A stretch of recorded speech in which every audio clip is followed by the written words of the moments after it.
And joining us now is Democratic Congressman Brendan Boyle from Pennsylvania. He's the ranking member of the Budget Committee. Congressman, thanks so much for joining us. We just saw those heated exchanges in the hallway there at the Capitol between Congressman Lawler, Leader Jeffries. We had Speaker Johnson and Senators Kelly and Gallego also really bickering, it seemed. Are these sorts of interactions productive?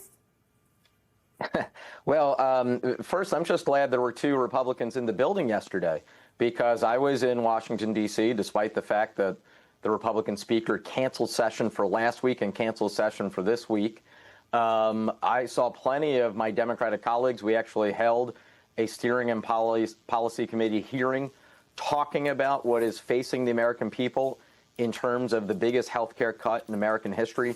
Premiums starting to skyrocket, beginning with the letters going out literally this week. Couldn't find, I will say, there all day, walked through the Capitol, walked through a couple of House office buildings.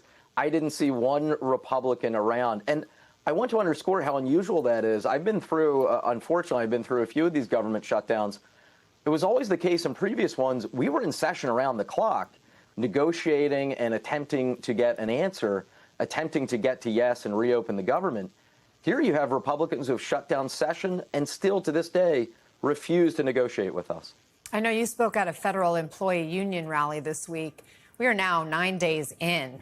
What did those workers tell you about their worries as this shutdown drags on? Yeah, I stood there right in front of Independence Hall in my district with a number of federal workers who work in and around the Philadelphia area.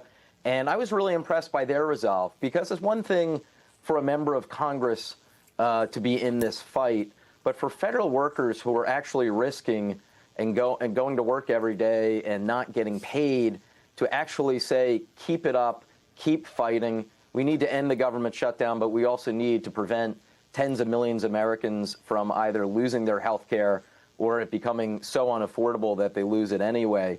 So I was really impressed with their resolve. And I went there to make them feel better, but it ended up being actually the other way around. We can report that nearly half of the IRS workforce has now been furloughed, but workers were told in a letter yesterday that they will receive back pay when the shutdown ends. Of course, that matters because the president has suggested not everyone will get paid. What do you make of all this mixed messaging? Is it just political posturing, or do you think these threats are real? Well, it shows you how malicious it is from this White House. First, I want to be clear.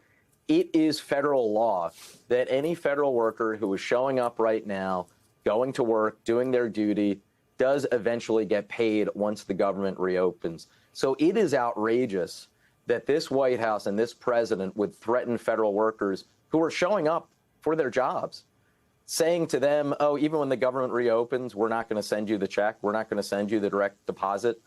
That is really outrageous. Congressman Brendan Boyle, I appreciate your time. Thanks for joining us.